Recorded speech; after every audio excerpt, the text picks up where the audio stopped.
Bom dia, pessoal! E aí? Só alegria que quem fala é o professor LG da disciplina de Física e vamos dar continuidade aos nossos estudos, tá? Pessoal, a primeira orientação é para que assista esse vídeo com o material aberto para que vocês possam grifar e anotar as informações importantes, tá? Nós vamos iniciar hoje o livro 3, módulo 7, página de 140 a 142. É importante essa aula porque nós vamos ter uma mudança de assunto. No grupo 2 passado, nós estudamos a cinemática, que é aquela parte da física que estuda o movimento dos corpos sem se importar com a causa. Agora, nós vamos entrar no estudo da dinâmica. Dinâmica é a área da física que nós estudamos a causa do movimento dos corpos, tá? Pessoal, primeiramente, nós vamos discutir um pouquinho sobre vetores e forças, tá? O que são vetores e o que são forças? No dia a dia, é muito comum a gente utilizar a força, tá? Então, o uso da força é muito frequente. A gente usa a força, por exemplo, para erguer um objeto, para chutar uma bola, para subir uma ladeira, empurrar um objeto, arremessar, abrir uma lata, puxar uma corda, preparar a massa do pão. Só que a gente não se preocupa muito em definir a força e simplesmente a gente usa. Então, muitas vezes a gente pergunta o que é força, né? Nós não sabemos responder, mas usamos força o tempo todo, tá? Agora, um engenheiro, quando ele vai projetar uma máquina, um robô ou um simples utensílio de cozinha, ele tem que preocupar muito com o estudo das forças que agem sobre os corpos, tá? As leis que regem seu comportamento e quantificá-lo. O mesmo vale para um atleta, um médico, um fisioterapeuta, tá? Então, força é um conceito importantíssimo aí para nós estudarmos. Existem dois tipos de grandezas físicas aqui no Para Ir Além, tá? As grandezas físicas nós vimos no comecinho do livro 1, que são aquelas escalares e vetoriais, tá? O mais importante para a gente nos ater agora é a grandeza vetorial, que é a força. Por isso, a gente vai aprender hoje a representar um vetor, porque a força é uma grandeza vetorial, tá? Medida de força. A medida de força no Sistema Internacional de Unidades é dada pela unidade de medida Newton, representada pela letra N maiúsculo. Um Newton equivale à força necessária para puxar um bloco de 1 kg com uma aceleração de 1 metro por segundo ao quadrado. Existem outras unidades, né, como o Dina e o quilograma-força, só que eles são pouco utilizados. Pessoal, em uma linha de produção, os robôs devem ser programados para aplicar forças de diferentes intensidades, direções e sentidos. Por exemplo, nós temos robôs que fazem força de 100 newtons, horizontal para a direita, outro que faz 50 newtons, vertical para baixo, e assim por diante. Então, uma grandeza física, ela só fica completamente caracterizada quando nós temos as informações sobre intensidade, direção e sentido. Quando isso acontece, nós chamamos ela de grandeza vetorial. Por isso que é muito importante nós estudarmos os vetores. Professor, está meio confuso isso. Vou deixar bem simples. Algumas grandezas, como por exemplo o tempo é uma grandeza escalar. Por que o tempo é escalar? Porque se eu falar o tempo são 2 horas, acabou. Você entende a informação. Eu não preciso falar se é 2 horas para a direita, para a esquerda, para baixo, para cima. Agora, a força eu preciso. Então, a força é uma grandeza vetorial. Eu posso fazer uma força nesse copo, por exemplo, para baixo, para cima, na vertical ou na horizontal e assim por diante, tá? Então, vetores é importantíssimo para a gente representar a força. Começamos a entender agora o que é um vetor. Então, o que é um vetor? Tá? Na física, o vetor é um segmento de reta que representa uma grandeza física. Pode ser várias. No nosso estudo agora, a gente vai estudar a força. Tá? Na biologia, vetores têm outro significado. Tá? Mas na física, ela é um pedacinho de reta, um segmento de reta, que representa a grandeza física. Todo vetor ele tem uma origem. Então, aqui é a origem do vetor. A direção é essa linha onde ele está. Por exemplo, esse vetor que vocês estão vendo está na horizontal. Agora, se eu representar um vetor dessa forma, esse vetor que eu desenhei é um vetor na direção vertical. Tá? Então, a linha onde ele está, o eixo onde ele está, representa a direção. Direção, gente, só existem duas. Direção ou é horizontal ou vertical. Agora, sentido. O sentido é dado pela pontinha da seta, tá? Então, quais são os sentidos que eu tenho? Eu posso ter o sentido. Cada direção tem dois sentidos. Então, na direção vertical, eu tenho sentido para cima ou para baixo. E na direção horizontal, eu tenho sentido para a direita ou para a esquerda. Então, ao todo, nós temos duas direções, porém 4 sentidos. Porque cada direção tem dois sentidos. Direita e esquerda, para cima e para baixo. Direção só duas, horizontal e vertical. Outro fator importante é a intensidade. A intensidade ela é dada por esse tamanho aqui da seta. Por exemplo, se eu fizer uma seta desse tamanho e falar que ela vale 10 newtons, quando eu construir uma seta de 20 newtons, ela vai ter que ser uma seta com o dobro do tamanho. Então, logo, uma seta que representa 20 newtons tem que ter o dobro do tamanho daquela seta de 10 newtons, tá? Se fosse 30, teria que ter o triplo, e assim por diante. Então, quanto maior o tamanho da seta, maior a intensidade do nosso vetor. Os vetores, eles podem ser nomeados com letras maiúsculas ou minúsculas. Só que o importante é que ele precisa ter uma seta horizontal e para a direita sobre elas, para indicar que essa grandeza é vetorial. Como assim? Por exemplo, se você faz um cálculo e você quer falar que a força é de 10, o certo é escrever assim, ó, a força F é igual a 10 newtons. Olha só, por que que esse é o certo? Porque a letra F representa a força e essa setinha em cima representa que a força é uma grandeza vetorial. Então, ela sempre deve ser representada horizontal para a direita, em cima da letra, tá?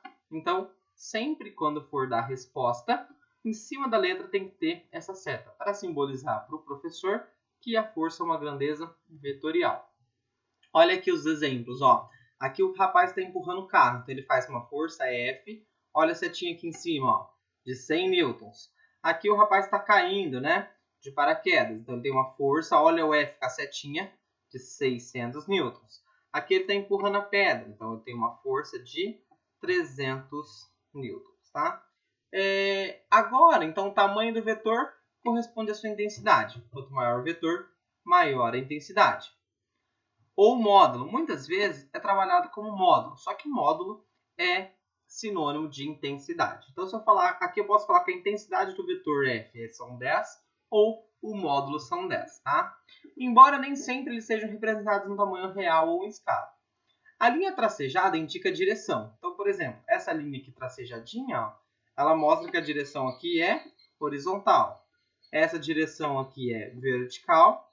E essa direção aqui, ela é uma mistura das duas, tá? Da vertical com a horizontal. Que é o que a gente chama aí de oblíqua. Agora o sentido. O sentido é a pontinha da seta. Então, a ponta da seta que mostra o sentido. Essa daqui, qual é o sentido? O sentido é para a esquerda, ó. Olha a pontinha da seta. Então, a força, 3 características. Módulo, 100 newtons. Direção, horizontal. Sentido, para a esquerda. Vamos caracterizar essa força. Intensidade ao módulo, 600 newton. Direção, vertical. Sentido para baixo. E por último, intensidade ao módulo, 300 newton. Direção, oblíqua, porque ela está inclinada, né? E o sentido é para a direita e para cima ao mesmo tempo, porque a direção é oblíqua. Gente, na maioria dos casos, existe mais de uma força atuando sobre um corpo. Se fosse possível substituir todas as forças que atuam no corpo por uma única, ela seria chamada de força resultante. Por exemplo, aqui eu tenho 2 pessoas empurrando um carro. Isso é uma situação real. Se eu fosse esquematizar para vocês, eu poderia falar que aqui está o carro e aqui está a força que as 2 pessoas realizam. Lembra que o tamanho da seta indica o módulo ou intensidade. Nesse caso aqui, eles estão fazendo 2 forças, ó, o homem e a mulher. Então, existe a força F1, que é menor, e a força F2, que é maior. Por que eu sei que é menor ou maior? Pelo tamanho da seta. Quanto maior a seta, maior a intensidade. Então, se eu fosse substituir a força dos dois por apenas uma empurrando esse carro, eu teria aqui a força resultante. Como essas 2 forças estão na mesma direção e no mesmo sentido, a resultante vai ser apenas somá-las. Por exemplo, se um aqui está fazendo 15 newtons de força e o outro está fazendo 20, eu posso falar que a força resultante será de 35 newtons. Ou seja, eu somo a força 1 com a força 2. Tá? E não esqueça de sempre representar o F com a setinha lá em cima. Porque a setinha lá em cima é o que caracteriza para nós que é um vetor.